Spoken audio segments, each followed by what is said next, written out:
Your guys, जैसे कि आज हम आप लोगों को बताना चाहेंगे कि इलेक्ट्रिसिटी अर्थात बिजली जो है हमें किस तरह से शॉक लगता है और उससे हम किस प्रकार से सुरक्षित रह सकते हैं और हमें अपने घरों में किस तरह से उसकी सुरक्षा के लिए क्या क्या उपाय करने चाहिए और किस तरह से अच्छे मिस्त्रियों से वायरिंग को करवाना चाहिए, क्योंकि बिजली इतनी ख़तरनाक होती है कि यदि आप थोड़ी सी लापरवाही करेंगे तो आपकी जान भी जा सकती है। तो इसलिए आज हम आप लोगों को उसकी सुरक्षा, कहने का मतलब जो चीज़ें जितनी अच्छी होती हैं उतना ही उससे खतरा भी बना रहता है।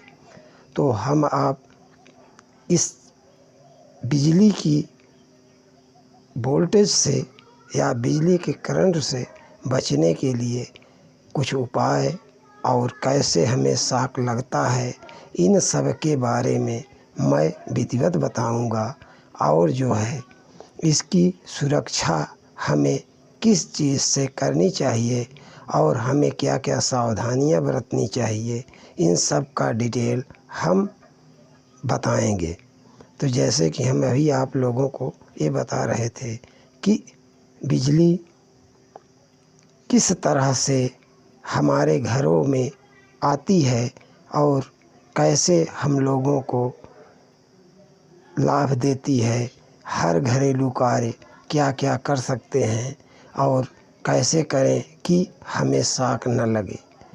तो जैसा कि हम बता रहे थे कि बिजली हमारे घरों में आप लोग नहीं जानते होंगे कि किन प्रकार से आती है।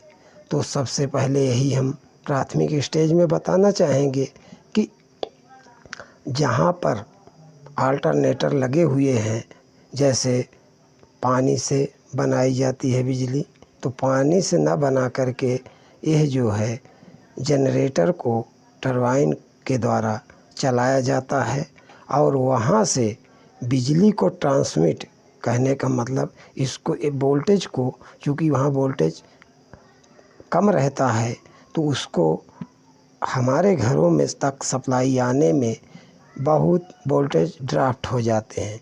तो इसके लिए जो है हम वहाँ से उस सप्लाई को स्टेप अप करके ट्रांसमिशन द्वारा हम अपने नज़दीकी सब स्टेशन पर लाते हैं और वहाँ स्टेप डाउन ट्रांसफार्मर लगा करके वोल्टेज को कम कर लेते हैं और करंट हाई, जैसा कि हम बता रहे हैं, ट्रांसफार्मर एक ऐसी युक्ति है जो कि वोल्टेज और करंट के रूपांतरण में सहयोग करती है। जिस तरह हम किसी चीज़ को, एनर्जी को बदल नहीं सकते, केवल रूप चेंज कर सकते हैं, उसी तरह से हम बिजली में भी है कि वोल्टेज को कम करेंगे तो करंट अधिक हो जाएगा और करंट को कम करेंगे तो वोल्टेज अधिक हो जाएगा। तो इस तरह से हम ट्रांसफार्मर जैसी युक्ति को लगा करके हम वहाँ से स्टेप डाउन ट्रांसफार्मर से बिजली अपने घरों में, जो नज़दीकी पोलों पर आप लोगों ने देखा होगा ट्रांसफार्मर लगे होते हैं, वही 11,000 को 440 वोल्ट में कन्वर्ट कर देते हैं और वहाँ से फेसों के बीच, दो फेसों के बीच, जैसे कि उसमें 4 तार लगे हुए होते हैं, नीचे एक तार न्यूट्रल का होता है, उसके बाद ऊपर फेस 1 2 3 तार जो है फेस के होते हैं। तो दो फेस टू फेस जब वोल्टेज को नापते हैं तो उसमें 440 वोल्ट सप्लाई मिलती है और अगर एक फेस और एक न्यूट्रल के बीच लगाते हैं तो सप्लाई जो है 220 वोल्ट मिलती है। तो हमारे घरेलू सर्कल में जो है केवल एक न्यूट्रल और एक फेस ही लगता है। तो हर घरों में एक फेस और एक न्यूट्रल की आवश्यकता पड़ती है और हमारे सभी घरेलू उपकरण इन्हीं वोल्टेजों पर चलते हैं।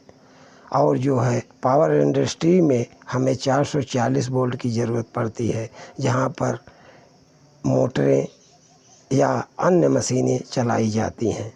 तो इस तरह से हम अपने घरेलू उपयोग में आने वाली सभी वस्तुएं जैसे geyser, cooler, ceiling fan, table fan, फर्राटा फैन और मिक्सर, ग्राइंडर, हीटर, ऐसे तमाम यंत्र, एसी हुए, इन सब को चला सकते हैं। तो जब हमारे घर में पोल पर से सप्लाई अंदर आती है तो मीटर के बाद हमको सप्लाई अपने से सुचारू रूप से इंस्टॉलेशन करवाना होता है।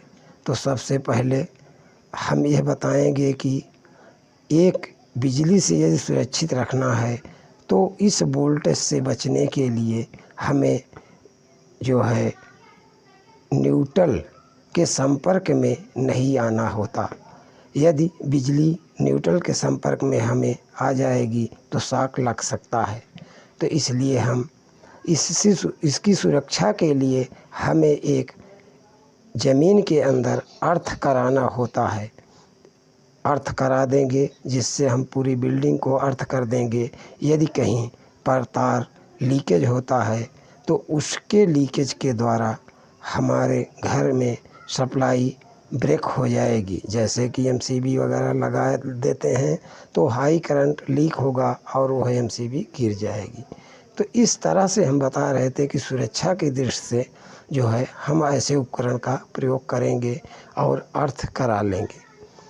तो इस तरह से हम बता रहे थे कि जैसे अगर कोई बल्ब या एक्सेसरीज को हम जैसे कोई बल्ब जलाना चाहें तो हम लगे दीवार पर बोर्ड में स्विच को ऑन करने जाते हैं। तो अगर वहाँ पर नमी है और उसमें करंट लीक हुआ है तो हमें शॉक लग सकता है। तो इसी लीकेज के लिए हम वहाँ पर या उस बोर्ड को अर्थ कर देते हैं। तब कभी कभार आप लोगों ने देखा होगा कि जो सॉकेट लगा होता है उसमें 5 होल्स बने होते हैं, जो कि सबसे ऊपर एक जो है 5 पिन का सॉकेट है तो उसमें एक पिन बड़ा होल होता है, उसी को हम अर्थ कर देते हैं। जैसे कि जब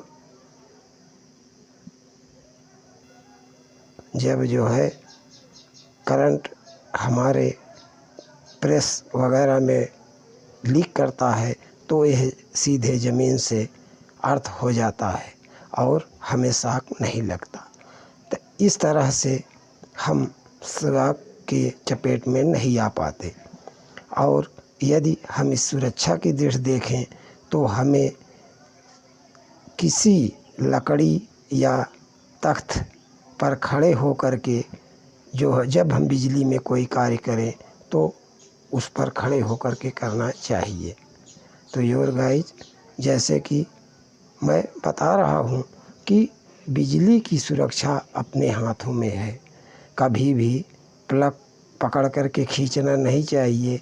स्विच को सबसे पहले बंद करें, तब अपने हाथों से उस प्लग टॉप को निकालें। और जो है कभी भी बिजली से छेड़छाड़ नहीं करनी चाहिए। और यदि किसी को शॉक का झटका लग भी जाए तो उसे सर्वप्रथम डॉक्टर के पास ले जाना चाहिए। यदि हो सके तो उसे कृत्रिम सांस दिलाने का प्रयास करना चाहिए।